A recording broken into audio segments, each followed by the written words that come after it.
Hi there, it's Atul here again, and welcome a lovely panel on this Friday morning in the UK for a discussion on Engelmann and the theory of instruction. So to quickly introduce myself, I'm Atul. I'm an online tutor. I teach maths and science, and I'm based in London. And we'll have a quick introduction from the rest of our panelists. Would you like to go ahead, Brett, first? Yeah, hi. I'm Brett Kingsbury. I'm a head of biology based in Norwich. Kris. Well, Kris Boulton. I'm Director of Education at UpLearn. We're an online learning and revision platform for A-levels. Alex. Hi, I'm Alex. I'm from Melbourne. I'm a maths teacher tutor for secondary students. Sam. Hi, I'm Sam. I'm also based in London, and I'm a learning executive with UpLearn. And Naveen. Hi, I'm Naveen Rizvi, and I am the Mathematics Curriculum Advisor United Learning, which is a multi-academy trust in the UK. Brilliant, thanks for that. So this is live on Twitter and Facebook, so if you're tuned in right now, do post us questions. You can just reply to this tweet right now, or use the hashtag or reply to any one of us. So this is really Alex hosting. So Alex has a few questions for the panel and for Twitter. So I'll move it over to you, Alex. You can take it from there. All right, thanks, Atul. So for people tuning in who aren't sure, does someone want to explain sort of what the ideas are roughly behind Engelmann and the theory of instruction and why it's sort of so infamous?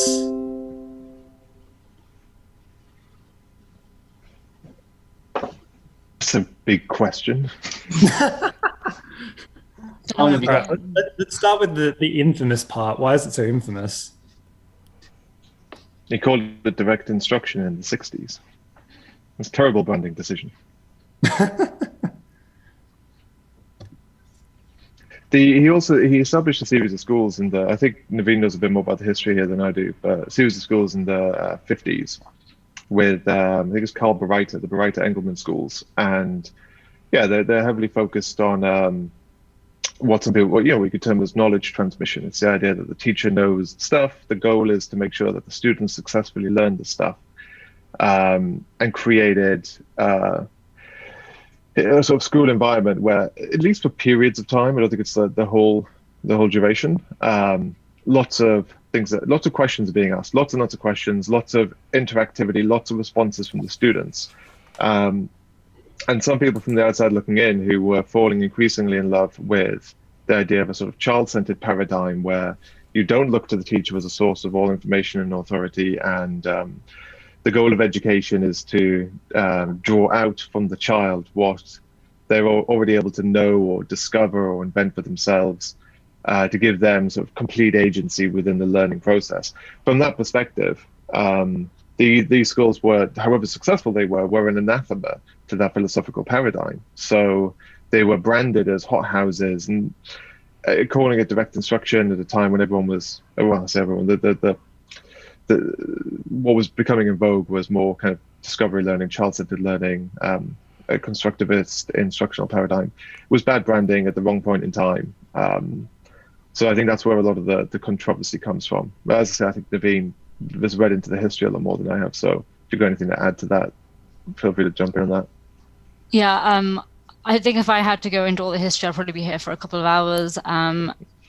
It's interesting. The one thing I would kind of add to Kris's point is that the reason why I explored direct instruction, and I'm specifically talking about Engelmann and Carnine's kind of capital D direct instruction, is that it was part of a kind of nationally recognized experiment where different organizations tested out a form of, or a philosophy or ideology of teaching, and it was heavily field tested, and direct instruction came pretty much at the top in all the different metrics to measure whether their teaching approach was successful. It was tested over different schools over different states, with different problems themselves, specifically working with disadvantaged children. And the results and speak for themselves, and there are plenty of people who criticize the validity of the results from Project Follow Through. So I'd really recommend, if you wanted to know more about it, Quirky Teacher on Twitter wrote an incredible, very succinct summary of one of Engelmann's books. I think it's called like Teaching Needy Kids in a Broken System. I can't remember the exact name, it's just quite convoluted, but she summarized it very well in terms of looking at the main aspects of history of kind of the story of direct instruction in terms of its field testing. And like I said, the results speak for themselves. The critics of that look at certain schools where it was unsuccessful, but there were contextual issues which prohibited or hindered the success of direct instruction. So it depends on how much time you want to give to the critics of it. But for me personally, I explored it because the results speak for themselves, and also what I loved about direct instruction so much, particularly being a teacher who's taught disadvantaged children. I've mainly taught weak ability children, and I know it's quite hard. I hate using that term, weak ability. What I mean to say is children who have just gone through education, always being taught very little, or being taught it so badly several times that they know very little at the end. So it's not necessarily saying that these children aren't capable, it's that they've had unsuccessful teaching experiences and therefore now have to pass the same test as their most competent peers with having failed teaching experiences. And Engelmann recognized that, and Carnine recognized that, and the whole team recognized that. And they recognized in the sense that they thought, we have these children, they have the same amount of time as the most competent peers. The way we teach them now has to be as time efficient as possible. So let's look at how we can structure the teaching, structure the dialogue, structure the communication in a way that children can learn what they need to learn and more. So therefore, for me personally, it helped me teach my weakest pupils what they needed to know quicker than I expected. So the history is extensive. It goes on for years. And when you read a lot of Engelmann's books, at the end you kind of realize that despite the struggles, the hardship, the critics, somewhat like unkindness from the education community, him and his team persevered, and he's kind of a social justice warrior, to kind of throw that in there. And when I look at kind of the panelists here, I don't look at people who've just looked at one small microcosm of education history. These are people who've explored, they've all gone through teacher training. They've all explored education practice, education theory in their own private time. And they've come to their own conclusions from looking at an extensive range of theory. I do worry that people think that, and this happens a lot with me, is that you focus on a tiny microcosm of education, and that's not true. It's just that I looked at a variety of different things, and I still always go back to the delivery instruction. I haven't read it from I've read bits of it. I haven't read from start to finish because it's very difficult. I think Kris and Sam Hall have read it thoroughly, and so has Alex. Alex has really kindly summarized it and made it in a beautifully tight-knit package, which anybody can really learn so much from. I've kind of gone on for a bit too long there, but I'll pass it on now. Yeah, I was surprised when I read it. So I sort of, part of lockdown, I was, had a little bit of extra time, decided to jump into it. And whether it's just the background knowledge that I happen to have or the way that I think, but a lot of it just sort of clicked as I went through. There was a couple sections in there that I didn't quite get my head around, whether they're just they're not very maths focused, or it's not whether the examples were in the book, or just there were less examples. But for the most part, it all sort of clicked into place. So when I was summarizing it, it all just sort of fell together. So I was like, well, I'll just keep going, I guess. Do you think that's... Oh, sorry, Brett, go on. Sorry. Do you think that's easier from a maths perspective? I don't know about Sam as well, whether it translates much more easily to maths, because I would say I had the opposite situation with reading it through of the bits that I've read, similar to Naveen of not having read it all, of finding it difficult to translate certain bits to my context to make it concrete for me. Sam, I don't know if that's similar. Yeah, I found the same. Admittedly, a lot of sections are, they do click into place, and a lot of the ideas within the theory of instruction, you'll notice, even though it was written in the 60s, it refers to ideas that we discussed today, from cognitive load to the forgetting curve to dual coding. So you'll notice a lot of stuff in there that preempts a lot of research. However, I do think a huge amount of examples within the book are maths focused, and for teachers outside of the STEM subjects, I think it's quite easy to be turned off by direct instruction because it's not immediately clear what is relevant to the humanities. And I'm sure we can go into that in greater depth later. But most of the strategies that Engelmann suggests teaching are for cognitive routines and problem solving, and that math side of things. So yeah, for sure, from a humanities perspective, it was challenging, and that's why I was so impressed, Alex, by your notes, because and how easy you said it was to read. I was like, oh, whoa, okay, that is very impressive. It wasn't but your notes have made it easier for me to read, so thanks for that. Sam, do you think, and Brett as well, do you think part of that is due to how the humanities have been reconceptualized over the past couple of decades? Because if you conceptualize geography and history and maybe even parts of English as being fundamentally about the conveyance of facts about the past, facts about social, political, physical geography, then all of this kind of makes sense quite quickly to me. There's big chunks of the book that are about communicating concepts or cognitive routines, and really there's only a short bit given over to the communication of facts, and that's the part that would be mainly relevant to you, I think. But since these subjects have been reconceptualized in terms of teaching facts is bad is what the message was in 2011 when I was being trained, and the goal is teaching analysis or evaluation and so forth. I think that based on what I've read so far, Engelmann doesn't have a great deal to say directly about teaching analysis or teaching evaluation, and I can't say that without doing this, because I'm not sure those are things that you can directly teach. I do think that they develop, and you can aid their development, and they're probably a manifestation of what Christine Counsel talks about, the indirect manifestation of knowledge quite a bit, which is quite a nice term for it.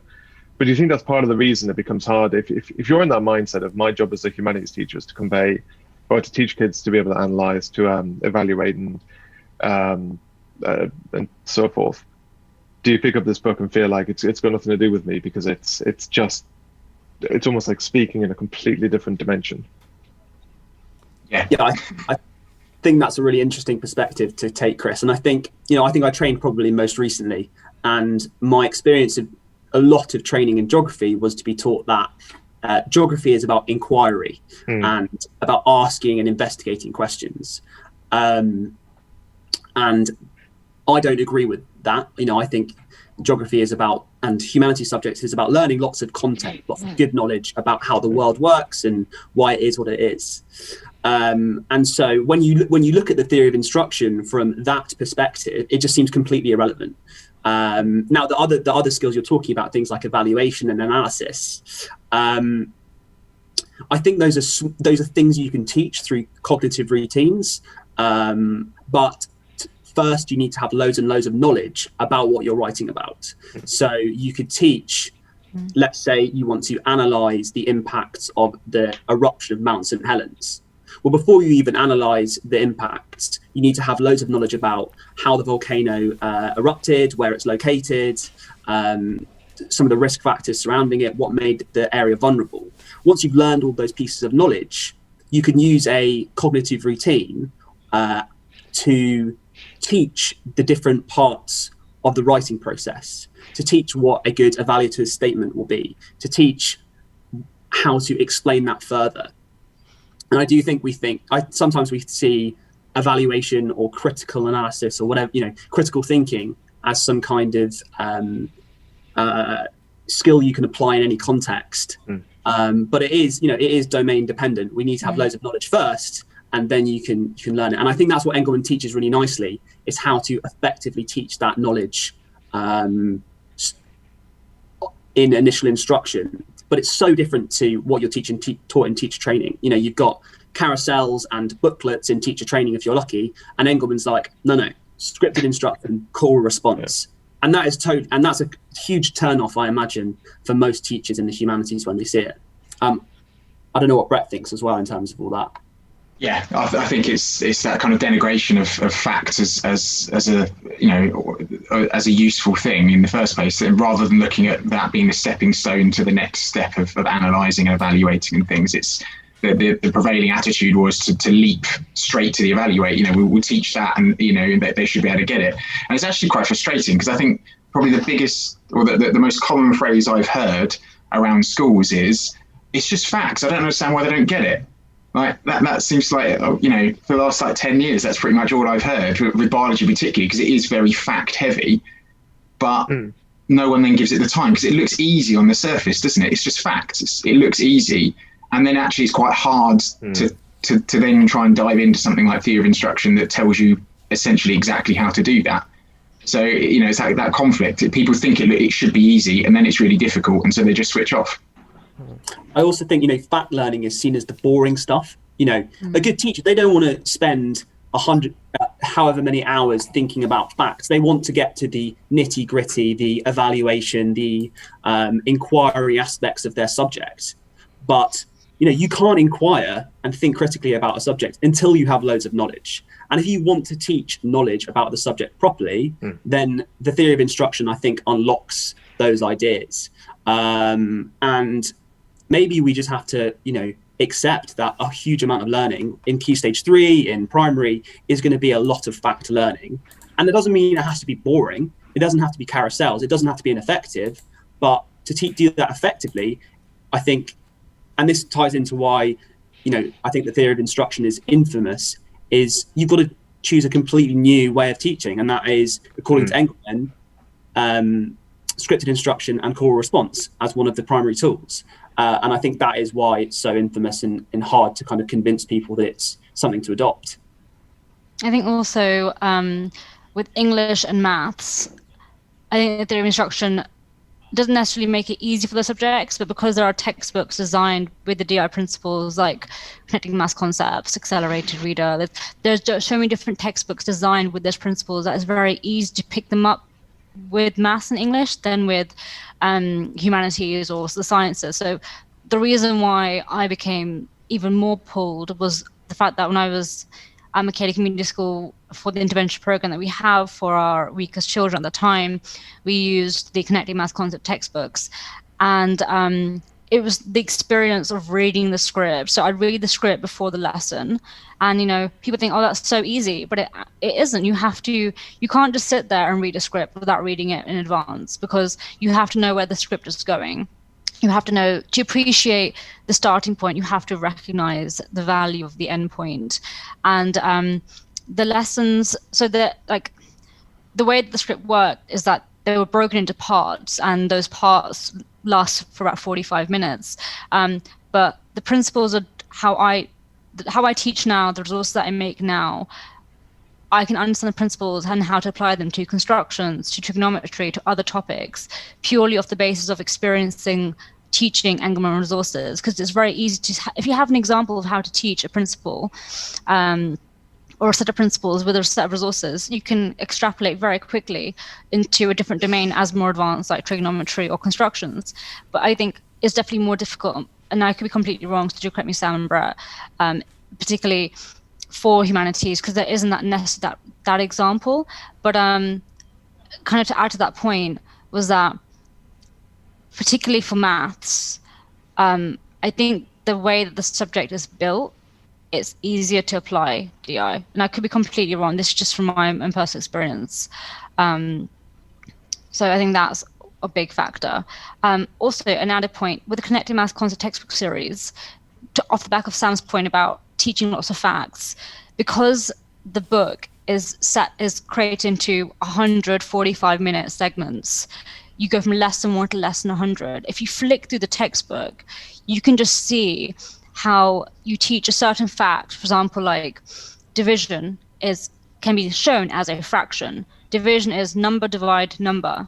and the first number is the top number, then there's a line, and the second number is the bottom number. That is essentially a visual fact. You're just taking a calculation and rewriting into a different form. You learn that fact, but then that fact becomes incredibly useful when you get to probability at the end of this 100 lesson sequence. So like Sam said, that the facts that you learn, particularly let's say in humanities or in maths, they become very relevant and advancedly applied in aspects of mathematics. So probability is a topic that many kids struggle with. The reason why they struggle with it, they don't actually understand what a fraction is or what division is, and they fall apart. And people think, oh, well, you know, teaching the fact of division is so easy, showing it as a fraction is so easy. Yes, it is so easy, but it's not easy to apply in a very complex setup like probability. So I think if anybody, particularly in maths or like English, really wanted to explore, I really look at Connecting Maths Concept textbook series. I look at the English textbook series to kind of see the principles in live form. And these textbooks have been so successful, not only with children in the States, but also children in the UK. It's become quite popular. But I do have a lot of sympathy, particularly for the humanities. So I wouldn't even know where to begin. So the efforts of Sam and Brett, I'm just like completely, you know, amazed, because it's really hard without an example to like lead off. Yeah, I'm sorry. Go on, Sam. No, you go, Brett. Like rather strangely, that like you're saying about teaching it, like I obviously haven't had the opportunity apart from I've used his teach a child to read in 100 lessons, and just doing that actually has, like exactly as Naveen was saying, you see the theory behind it, or once you're reading the kind of the things together, you start to see, oh yeah, I get why B was there and D was there, you know, why you've split those sounds and things like that. So I think there's maybe something in that, in trying to get people to get involved in something like teaching phonics. I don't think is beyond anybody really when you've got those sorts of resources. And I think actually going through that process and seeing how effective that would be, you know, would help any teacher maybe then start to apply some of those theories to their own subjects, even if they are, you know, difficult or more difficult than, say, maths or English. I think, Alex, I think one of the questions you'd wanted to ask at one point was how each of us came across theory of instruction, or how we got into it in the first place. And when I was reflecting on that one, I basically had this terrible experience of learning French. It's in my secondary school. I, as a kid, really wanted to learn it. Terrible experience of it at school. It completely changed. Not only was the outcome bad, but my attitude went from being super motivated to a complete rejection of learning of the language. Very sort of, you know, what's the point of learning French? Everybody speaks English anyway. That kind of sort of arrogant Englishman attitude. But something about that initial childhood endeavor, desire, stayed with me. And actually, out of school and post-16, for years onwards, I still wanted to learn it. And so when I graduated at age 22, I ended up moving to France for a couple of years. And a friend had moved to Belgium and was learning French and told me about these courses by Michel Thomas. And so I got the Michel Thomas French learning CDs, and I'd never experienced anything like it before. I found that I was able to learn so much French so quickly. It felt completely effortless. In about 12 hours, I'd learned more than I had in 5 years of school. And so much of it was brilliant. Like 90 minutes in, he asks you the question, how would you say in French, what's your opinion of the political and economic situation in France at the moment?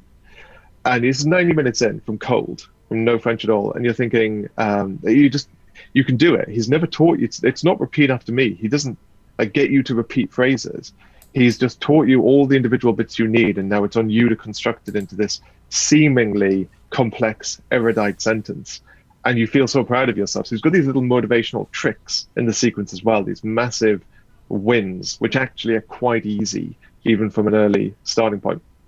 So, and like you're saying, Brett, I got a lot of concrete ideas about how this worked just from that experience. Like, you know, these quick wins in there. I could see other bits and pieces, how he would bring back old ideas just as I was about to forget them, how it was driven by questions, a few other bits and pieces. But when I started teaching years later, I came across this book called The Learning Revolution, written by Professor Jonathan Solity at Warwick University. and part biography of Michel Thomas and part explanation of his teaching methodology. And when I looked into that part of it, I realized there was even more going on than I'd realized. But I had this very, very, very, very concrete experience of how it was being applied to learning a language, of going through the process of learning a language for myself. I was able to draw on that and understand the theory as it had been applied.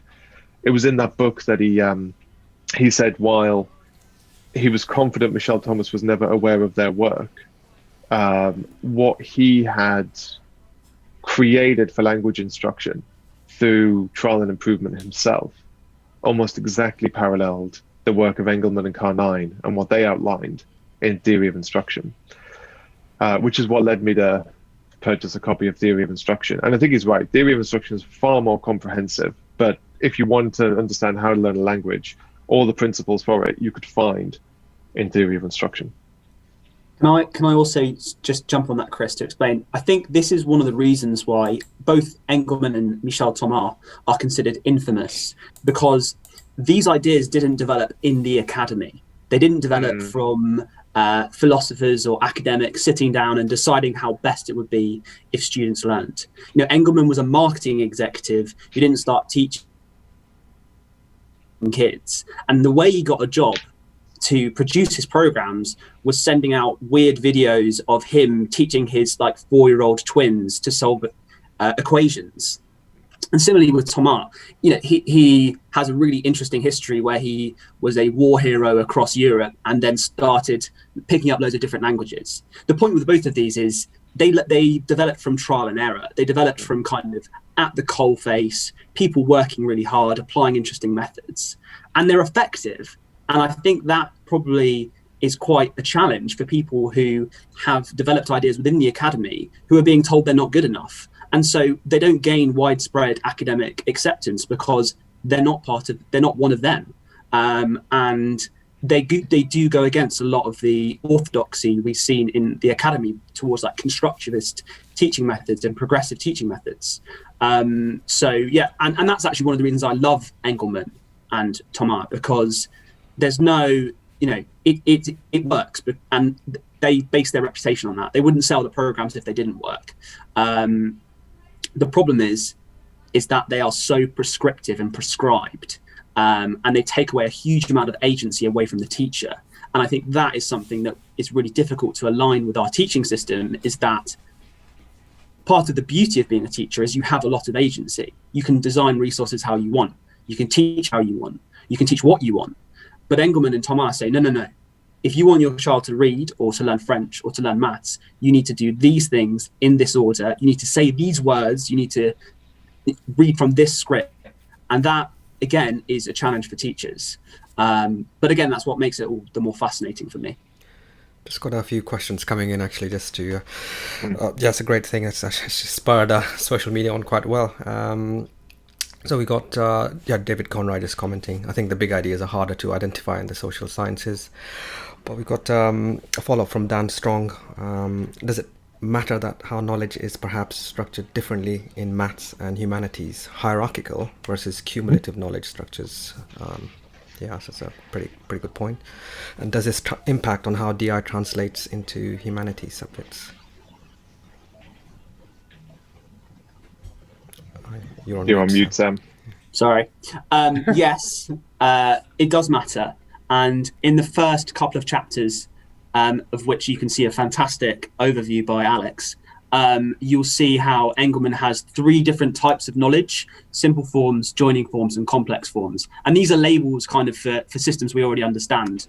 So maths deals very much with procedures and complex cognitive routines, whereas in humanities it's very much declarative, and it's lots and lots of facts that have relationships to other facts. So when we're teaching these declarative forms of knowledge, we don't really need to use lots of example sequences and teach routines. We just need to select the most important facts that give an overview for a student of the topic, which is a controversial statement, I think, but try and give students an overview of the topic they're learning, and then basically kind of just teach it through scripted instruction and core response, where students are getting loads and loads of practice on learning the individual facts that you've pre-identified that they should learn. And I think if we take it back to teacher training, like when we learn to teach humanities, I don't think this point is got across enough, that actually learning knowledge for humanities is really, really difficult, because you can introduce students to a topic and you can essentially drown them in knowledge, right? I could teach, if you asked me to teach a lesson about volcanoes, I could teach where the volcano is located, what plate boundaries are, why it erupted, the impacts of the eruption. I could throw so much knowledge at you in 10 minutes that students can just shut down because they can't process any of it. And so Engelmann's approach is to use a highly, highly rigorous system, which is give 2 or 3 facts, test students on it orally. Give 2 or 3 more facts, test students on it orally. And that necessitates identifying the specific knowledge you want to teach before, and then teaching it in a really, really rigorous way, which, and my final point here, sorry, is if you want to know what that looks like in DI, as Naveen asked, I've just tweeted a link. Engelmann has this program called the Academic Core, which is essentially humanities.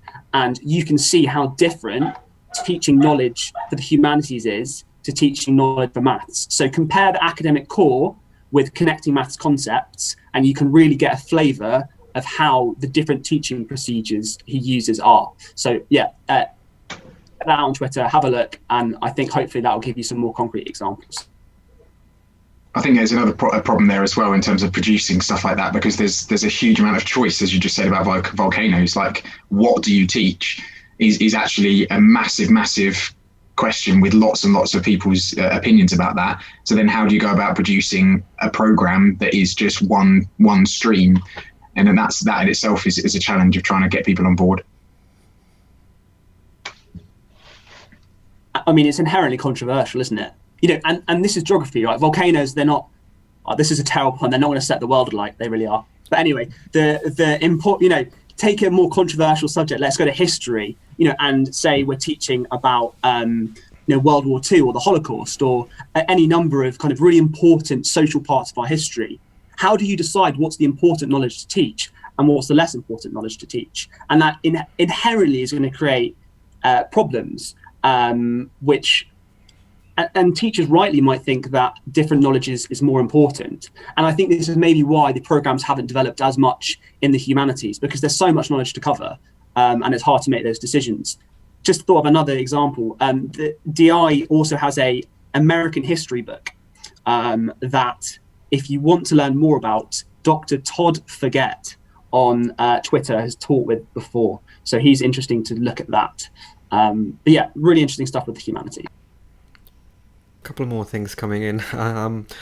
So yeah, Kirsty Fish, Michelle Thomas is extremely powerful for a novice learner, but is it effective beyond that? It's one from Kirsty Fish. And Alec O'Mahony, is it a danger teachers will use up lots of time trying to write scripts, etc., when they still lack skill? Yeah, definitely. Like, one benefit I've found from tutoring is I just constantly am teaching the same topics over and over and over and over again. So whereas most teachers will teach, like, maybe they've got 2 classes in the same year and they teach this one topic twice, I might teach it 5-6 times, and that'll be in a short period of like 3 weeks, because I'll just happen to have them all doing the same thing in roughly the same sort of time frame. So in that period, I'm able to say, get the idea and keep changing bits and pieces until I go, okay, well, here's a rough script in my head of that topic that I can work through every time, rather than trying to develop that sort of ahead of time too much and going, okay, well, I've tried this and it didn't work and I've just wasted however long writing it. So definitely things to consider: doing it collaboratively wherever possible, work with a team of other teachers and whatnot to develop it, who have had tons of practice teaching specific topics, and then sort of going from there and practice using them, see how effective they are. I think also when you start reading theory of instruction, you're told kind of, if I remember this correctly, the 5 kind of the 5 principles in which you can, sorry, I'll start again. So the start of their instruction focuses on accepting the basic foundation that, you know, when you're teaching something, you're communicating something, you have the child, the learner, and you have the environment. And you have to kind of somewhat accept that the learner is the dependent variable, and the environment, the communication that you provide is the independent variable. And therefore you put literally zero responsibility on the child and maximum and all responsibility on the way you structure your communication, which for me initially was the hardest thing to stomach, because I was told during my first couple of years when I was at my Teach First school that, these are really weak children, they're not going to learn that much, try your best, but, there are so many different barriers for them to be successful that's very unlikely they'll be successful. So you just accept, you are told to some degree. And I don't think that my school was unique in that. I think that's something that's kind of understood universally, that there are some children that you feel like who will not be able to learn. However, that's not the way you should. Personally, I don't think anyone should think that. I think, there's a child is weak because they've been unsuccessful or they've received unsuccessful teaching. Therefore, you have the chance to give something different, and DI provides that. But from the start of the book, you have to accept max responsibility of your instruction, your communication, and zero responsibility on the child. And if it kind of makes sense, because if you're teaching a top set class, you think, I'll try and explain it the best that I can, but the kids are so smart, they'll just pick it up anyway. They'll spot patterns, or they're more fluid with what they already know, that they're able to make the leaps that I may not make super explicit. However, with the weakest children, you think a bit more carefully, because you think, well, they've been so unsuccessful in the past, I have to try and rephrase in a way that they will be successful on the first teaching attempt. But after that bit of the book, it talks about the 5 simple things that you can do to help children be successful. For example, and I use this a lot when I do teaching, when I teach do teacher training, is number 1, something so simple as just think about all the problem types of what you're trying to communicate. So for example, a reciprocal in math example, if I have 3/4, I flip the fraction, I get it's reciprocal, so 4/3. Think about all the problem types for a reciprocal. So you sit down and write down, there are actually only 5 or 6 examples of a reciprocal. So proper fraction to improper fraction, integer to like a proper fraction, improper fraction to fraction, or mixed number, you could say. And then think about the niche example. So niche example is 1. 1 reciprocal is itself. Do we teach that in the first teaching set?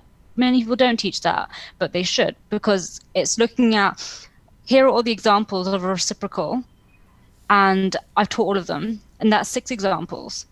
Okay, now here are non-examples of a reciprocal. Here's a signal for saying, I flipped the fraction, this is a reciprocal. I flipped the fraction, it's not the same as what I expected it to be, therefore it's not reciprocal. So he gives 5, I'm not doing a good job, but there's 5 principles that he gives at the start of the book, which is just the simplest thing. You read them, you think, this is such common sense, why has no one told me this? And if you just apply those 5 principles, you've drastically improved your teaching.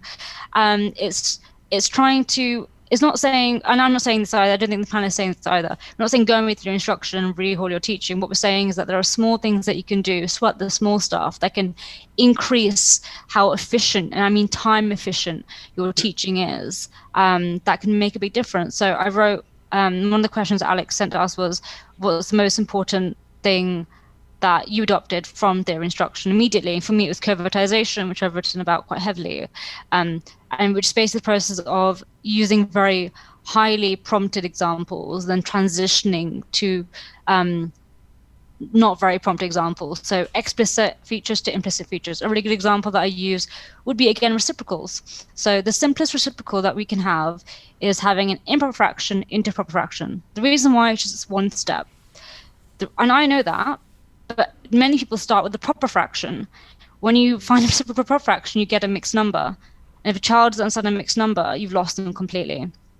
So it's really thinking about the problem types. When I resource, the first thing I do is thinking, okay, here's my concept. What are all the problem types? What are the limits of that problem type? And what are the features that all the problem types share that make them similar? And that quality, like for example, reciprocals, you just flip the numbers. And flipping those numbers is the quality that they have in common. When does it fall apart? Well, one's an example that it becomes quite difficult to understand what a reciprocal is. I've gone off piece, but to come back to the point is that there are so many small things that you can sweat and do really well on a daily basis that can maximize the quality of your teaching. And you start seeing those effects immediately.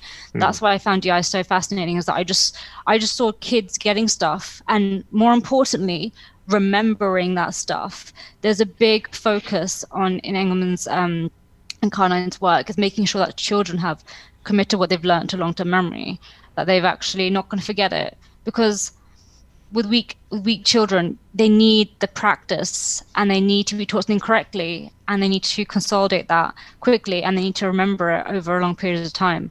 But then their chance of remembering it is dependent upon the first two, consolidation and being taught it correctly. So sweating the small stuff. That's why I really recommend reading Sam's provided so many detailed blog posts of not only the theory of instruction and what he's learned from it, but also that he's provided scripts from that he's used himself, worksheets that he's made himself. That I can't really speak for Sam and your experience of it, but by doing the small stuff that you can do, you can see an effect, and therefore it kind of builds up your credibility. It builds up your belief in what you're doing, because you're seeing the results quite swiftly. But I think I'll pass it on to Sam, because obviously you've written those scripts yourself. Yeah, I mean, for me, the process of writing a script and essentially mimicking what I've seen Engelmann do was transformative, because I instantly saw how effective it was. But that creates a huge paradox, because then I was like, well, I never want to teach how I used to teach. And then it's like, oh no, now I have to write a script for every single lesson I ever did. And that is completely unsustainable, because it would take me a minimum of an hour to an hour and a half to write one of these scripts. Now, they are a great reusable resource, but it's not sustainable in the short term. Add to that, I think we're all aware that there is, something of a retention crisis in teaching, and teachers work too much, they work too hard, they are all producing loads of different resources for exactly the same topics. And so I think it would be unsustainable for teachers all to go out and start writing their own scripts. The problem then we get back to is agency, because what I'm really suggesting is that it would be really great if teachers did teach from a script that was designed by someone else. But instantly, as soon as those words come out of my mouth, I know that's crazy unpopular. So we reach this paradox, this double bind, where teachers would really benefit from writing scripts and using them, but it's completely unsustainable for them to do so. And so for DI to work effectively, it would take either a reconceptualization of what we consider the role of the teacher, or it would require a really strong leader in a school to set up a school and say, this is how it's going to go. We're going to use these scripts, you're going to deliver them, and we'll see what the results are. Until one of those two things happen, I can't see how DI would become popular, because even though Naveen says there's some things you can change to improve your teaching, and I agree, I don't think you get the most out of DI until you use the scripted lessons designed by Engelmann, or a very close copy of that. And that's the problem. This might vary from subject to subject, but I mean, certainly for my experience, I think there's enormous win. There's often a lot of focus on the scripted aspect of his program. So he never actually mentioned scripts in theory of instruction, because there's a difference between the theoretical underpinnings and the implementation of the theory, putting it in practice. So you can disassociate them, I think. The reason for the scripts is because in practice, they found it was the most effective way of getting the theory into the classroom. It's very hard to train very large numbers of people to do multiple jobs perfectly, but you can train one subset to do the sort of engineering component very effectively. You can train another subset to do the drawing step very effectively. So first of all, in maths, without any scripting whatsoever, I experienced dramatic turnarounds in performance from students just by applying some of the theory, the underpinning theory, and not even applying it very well. It's so far it's so far removed from my normal teaching or my original teaching that even just applying it a little bit yielded enormously positive gains. And I've been able to do that even just dropping into classrooms and quickly speaking with students, no preparation, no scripting, just applying some of the concepts. So I think there are wins there. And also when I used some kinds of scripting, it was very different, I think, from your experience, Sam. I talk instead about scripted sequences. So I would write my script, such as it would be about 6 lines, maybe less, that I've scribbled onto an index card on the tube on my way into the school that morning, and the sequence as well, because these things, once you have some experience, and this is 5 years experience in that instance, you can construct a lot quite quickly. So there's a world in which maybe some things do take a lot of design time, other things maybe less so, and we should probably, moving forwards, be thinking of focusing more on those, because that's the sort of stuff that almost anybody can implement or can pick up quite quickly. But to try and draw I want to answer the MT question, whether it's any good post-novice, whether you can actually become fluent in French using Michel Thomas, and likewise draw it back into the knowledge, the question about whether or not the knowledge content of the subject makes a difference, and try and put this together in I would borrow a few minutes and try and put this into a framework that hopefully stitches things together a little bit. So it's like part one, we really need to avoid, we need to smash this pendulum mentality. We need to stop focusing on one thing or the other, ignoring the other until a new generation comes up and sees the gap and pulls the pendulum the other way again. So we need something that is systematic and comprehensive. Second, we need to recognize that there are multiple goals within any kind of learning paradigm, and they include both automaticity and more thoughtful system 2 mental activity. And with the automaticity, that means you are not thinking. This is thoughtless activity. It is sort of instantly knowing that 7 squared is 49, and no thinking goes into it whatsoever. It's typically just a function of memory recall. So then the different structure between the subjects, the hierarchical and cumulative stuff was touched on. That has implications. I don't know how important they are. So what matters first is this idea of, you've got to decide what you're going to teach and then how you're going to teach it. So I think deciding the what is much harder for the cumulative subjects, and that's what was touched on by Brett and Sam earlier.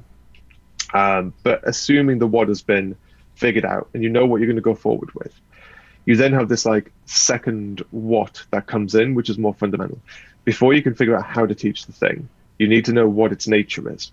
And pretty much everything breaks down, I think, into either being a concept, a fact, or a process. A lot of Engelmann's work, and in my view, a lot of the most powerful part of it, is what he talks about in terms of conveying concepts. He's very good at that, and most of us are naturally very, very bad at this. So that's where most of the power of the ideas come from. And maths is very concept heavy. I think if your focus is geography or history, which I think is more fact heavy in its nature, then you're not immediately going to see as much power from this as you do in concept heavy disciplines. Everything Sam mentioned earlier, basic forms, joining forms, complex forms, nearly all of that relates to concepts and conveying concepts. So once you've sort of broken that down, and that distribution of concepts, facts, processes, it varies a lot from subject to subject. So different subjects are immediately going to benefit in different ways. With Michel Thomas, with languages, if your goal is just to speak another language fluently, then first of all, your goal is automaticity, 100%. There is absolutely no intention to develop any kind of thoughtful activity that I can think of. You want to be able to convey the ideas in your mind in a different language without having to think about it, without having to translate. You just say it in the target language. That's quite rare. I don't think that exists in any other school subject. So it's an interesting case study. It's a very interesting case in point. Is Michel Thomas enough for that? Absolutely not. There are gaps in the knowledge still. I always recommend people use a very similar course called Pimsleur after Michel Thomas. Michel Thomas is good for some things, Pimsleur better for other things. Still not enough. There are still knowledge gaps you need to fill in with some books here and there. And it won't make you fluent, because to be fluent, you need practice, and you need lots of it. And the practice eventually turns thoughtful activity into just memory, and you just automatically know what to say, and you bypass your working memory and just know what you want to do. That goal does exist in other subjects. So we do have that goal in mathematics. We want you to know without thinking about it, how to solve a linear equation. We don't actually really want that to be a thoughtful activity. We want you to just know how to move the bits and pieces around to come up with the solution. Without having to think about it. We want you to know how to perform negative arithmetic without having to think about it, so that you can just worry about processing the numbers in your mind. We want these things to be thoughtless. And if we achieve that goal, we now have a rock solid foundation on top of which we can start building things like problem solving capability, investigative capability, an inquiry sort of mindset or inquiry behaviors, habits of mind that are more about posing questions rather than asking them. And then to sort of bring this like full circle. So I think part of how we get rid of like this pendulum swing is recognizing that we have all of these different goals in different distributions across different subjects. And you're not going to get the problem solving, the inquiry, etc. in mathematics without the base. If you focus on the base alone, then again, you're not going to get this other stuff. There's an interplay between the two that needs to be recognized and needs to be spoken to. And that kind of interplay, that kind of dynamic, I know what it looks like for mathematics. I've got a sense of what it looks like in other subjects, but it will vary from subject to subject. And I'm really interested in subject-specific conversations about this. We need to stop treating teaching as though it's a thing which is independent of subject, independent of discipline, independent of knowledge domain. Just jump on the end of that. I think, I'm not sure. I think there's a bit of a disconnect between recognizing that with the Engelmann resources or resources that you may use in GI principles, there has to be so much supplementary training to assist teachers to use them effectively. So I only can give experience of what we do at United Learning is that we do I make the booklets and they're QA'd and reviewed by the team to make sure that everything's accurate. But we don't just send those resources out to say, okay, go for it. We do a lot of assisted we do a lot of CPD to assist teachers to teach them really well. So what has helped to get teachers to help teachers to see the rationale and the strategical kind of sequencing and the logic behind the resources. It's essentially what happens with Engelmann's script. So when you have the presentation book, as well as Engelmann's resources, Engelmann's parking the time to be like, okay, here's how this works. And this is why I've designed this question after that question. This is why I've included this bit of mathematics that you may not think is relevant right now, but actually when you get to lesson 100, writing your lesson 20, you'll see the value of that. So particularly United Learning, we make small voice over presentation PowerPoints explaining the rationale and logic behind a unit of work that we have made resource-wise, and that also helps teachers. And I'm not talking about I'm talking about teachers in terms of their experiences. You have newly qualified teachers, training teachers, then you also have teachers who have been in the field for years and they've developed an expertise that over time that we can't expect newly qualified teachers to have. So actually, when I was watching a lot of teaching, when I was visiting schools in the States, the more experienced teachers were kind of doing all the DI stuff already. It's just that they had a long a number of years under their belt where they've realized if I do this one small thing, it's going to really improve how children will understand difference of two squares. If I do this one thing, actually, if I generalize those small things that I'm doing that are making my teaching effective, I will actually have more quick wins, more gains with my pupils performing better than they normally would. You can't disconnect the resources that you make and then the training that's provided to support teachers to do the resources really well. You have to provide that, and I think Engelmann does that really well with his presentation books. And as Sam was saying, yes, you don't want to have to go home and redesign all of your teaching and redesign and make a bunch of scripts because it's not sustainable.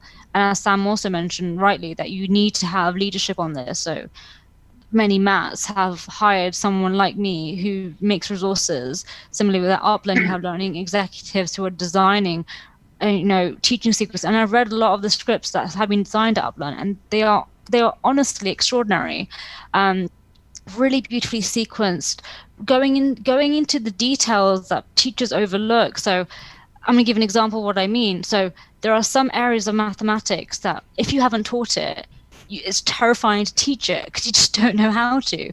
I'll give you an example of loci. I was never taught loci at school. It wasn't in my spec. And then I suddenly had to teach loci to year 11. And I was just like genuinely terrified I was going to do it so badly. And it took a really bad lesson for me to be like, hi, to my mentor, I'm really struggling to teach loci. Can you please tell me how you did it? If I had a script that or any kind of resource that gave me the guidance on to do that, I wouldn't have had to have that like semi-traumatic experience of teaching year 11s who were just like, this is dumb, what is she talking about? So resources and training goes hand in hand. And nobody is saying pick up Engelmann resources and just go with it or make your own. It's saying that is actually more effective to learn about theory of instruction. And there's so many blogs out there now. Like another good person to read, whose blogs are great, is Tom Needham, who writes superb blog posts on how to teach like English really effectively using DI principles. But they have to go hand in hand. I'm assuming that, I can't speak for Chris or for Sam, but maybe Chris can feel the same. But there's so much training that helps learning executives to create the detailed scripts that they are creating. So I'll kind of pass that on to Sam or Chris. I think you might have answered. There's a question by Dan Strong, just to get the social media questions. Is there an issue with lifting others' scripts to use in terms of teachers being responsible for developing their own subject knowledge, followed by the teachers then become a passive agent rather than an active professional in their craft? And feel free to take that, Sam, as well, and elaborate on whatever you wanted to. Yeah. There's so much good stuff there that I want to talk about, but I'll try and keep it narrow. So the first thing I want to talk about is generally like application in the classroom, as Naveen was talking about. And as Naveen said, DI needs loads of training before you start implementing it. And one of the problems I've heard with anecdotally across different schools using DI is there are teachers in classrooms picking up the books and then not applying a lot of what they should be. So people aren't using placement tests. They're just getting a whole of the year 7 and saying, doesn't matter what you've learned before, we're just going to do DI. And then teachers who don't know what it is, just picking it up and skipping out examples and being like, oh, they know this, we're not going to do this bit. This bit doesn't sound very good. I'm just going to, why do I need to do this? And cutting it. So there's a huge problem that we've got with DI generally. The other point is with passive subject knowledge, blah, blah, blah. On the one hand, I think that a really easy stick to beat DI with is, oh, well, you're just in a classroom reading a script. You're just passive. You're not doing anything really. Anyone could, get up and do that. And I think that, is really a kind of misconception with DI because you're super engaged with the knowledge. You're super engaged with the kids. You're spotting when they're making mistakes and you're helping correct them on it. Okay, yes, you're not designing the scripts yourself. But again, and this comes back to this point of the reconceptualization of what teaching is. What do we want the teacher to do? Do we really want teachers to be designing every single resource that they use in the classroom? Or is teaching about a relationship between a teacher and the students and helping them learn, working out when they get things wrong, encouraging them, disciplining them, all of those things that make teaching in the classroom? And I think the more that I've engaged with DI and the more that I've thought about it, the more I think that it's not a problem for teachers if they are on board to teach resources that are handed down to them, essentially. I think my life would be easier if I was a top classroom teacher being given resources that I was trained to use that were proven to be effective. I might then hit the true teacher dream of getting in at 8 and leaving at 4. That might be a possibility. So yeah, I think, we do have to explore those ideas, but basically I think I disagree, and I think that we can still be engaged with the subject and be active in the teaching process by using top-down resources if trained properly. And that United Learning, really key bit to mention here, is that our focus, and this is something that's, United Learning is not new to this, like in the Common Schools network, there are prescribed resources and scripts to assist teachers, because the US system is very different to the UK. In the US, you teach different modules in senior schools. So you could be 5 into teaching and never taught calculus 2. Therefore, you need to have resources to help teachers teach calculus 2. So that's another aspect which you don't really have in the UK. However, at UL, with the resources that we make, we're trying to get teachers to focus on pedagogy. And pedagogy is this thing that people think that you learn through experience over years and years and years and years and years. But actually, the scripts, the resources, they assist you to only focus on the pedagogy. Thinking about curriculum design is not the job. And I'm gonna put my hand up here saying if I say something wrong and upset people, I apologize in advance. But I don't think the job of a teacher is to curriculum design.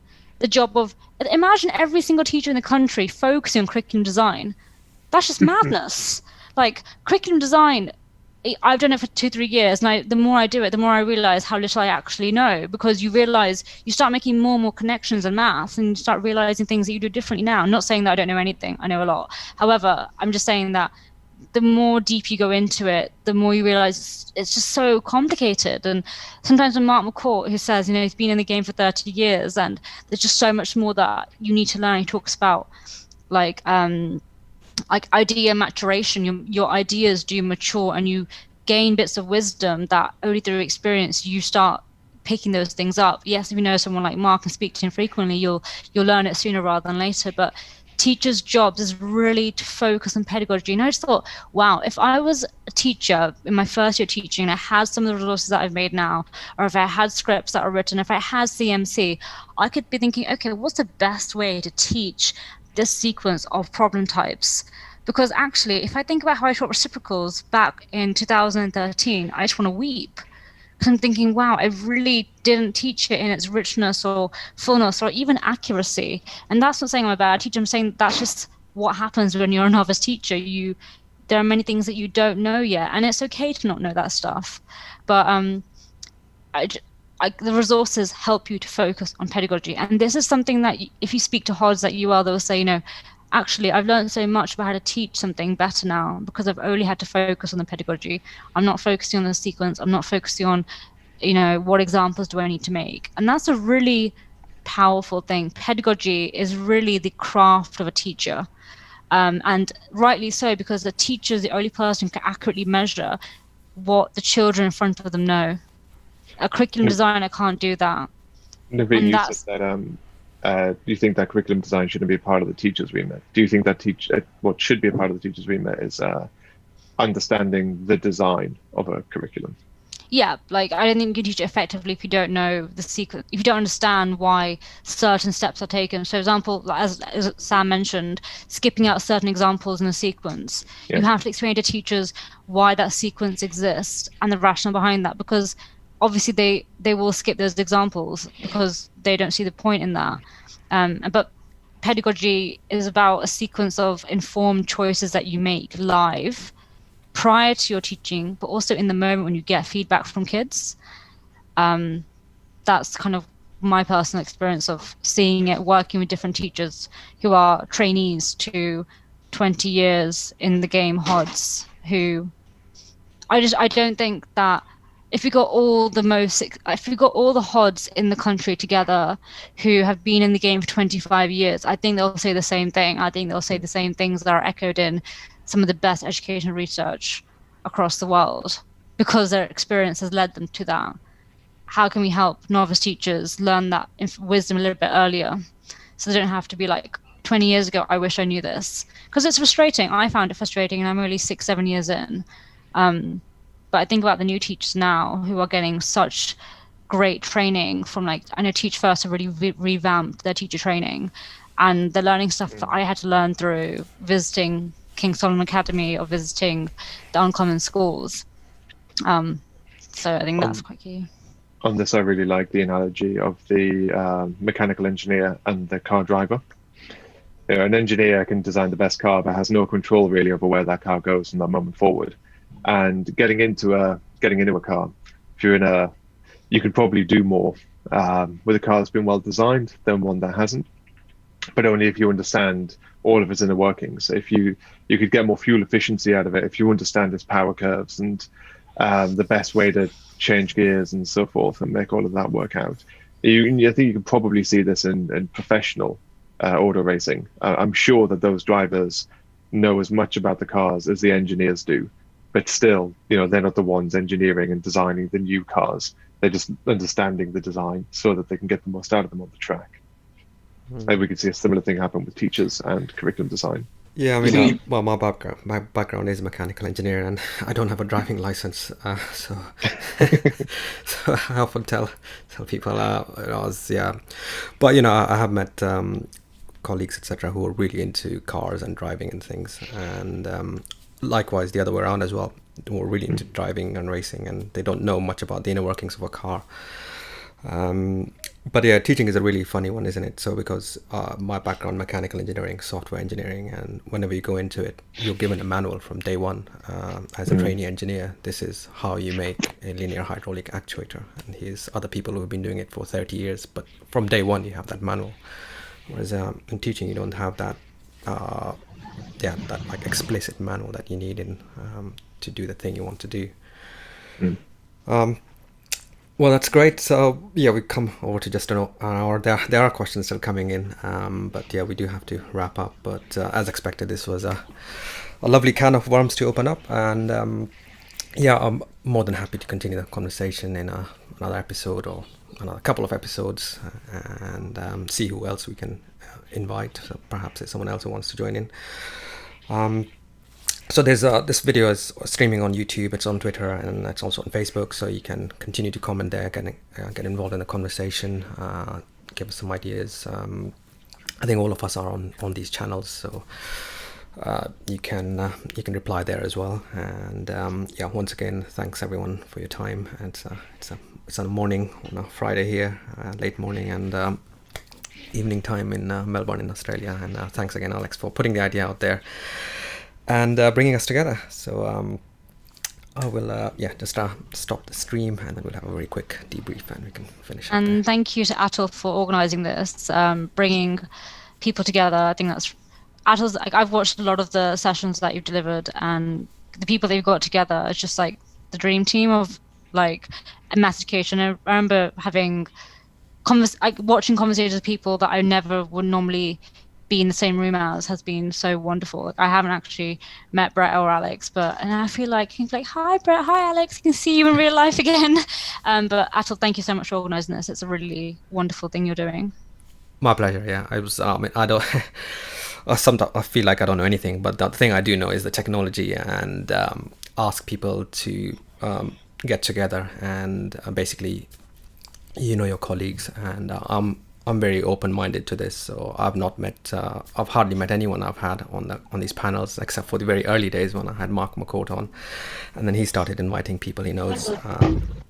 But because I've been teaching online for a very long time, I can see how things happen when you start connecting people in other parts of the country, in other parts of the world. You have this kind of emergent property that we were talking about in this if you bring all those heads together, and I think this is a really exciting era for me. It's for technology and for everyone to be able to bring these people, everyone who's been working on these fields for years. We might have a combined experience of a few centuries together, and so this is I plan to keep doing this, and I'm very, very open-minded. So if someone suggests anything, provided we can make it work logistically and timing wise, everyone is busy, but yeah, just message me as well, and I'll put something together, or you put something together. All I do is really gather the technology, and eventually I hope to teach other people how to stream using this technology as well, so other people can start running their own live streams with whatever idea they come up with. Brilliant. So I'll stop streaming, and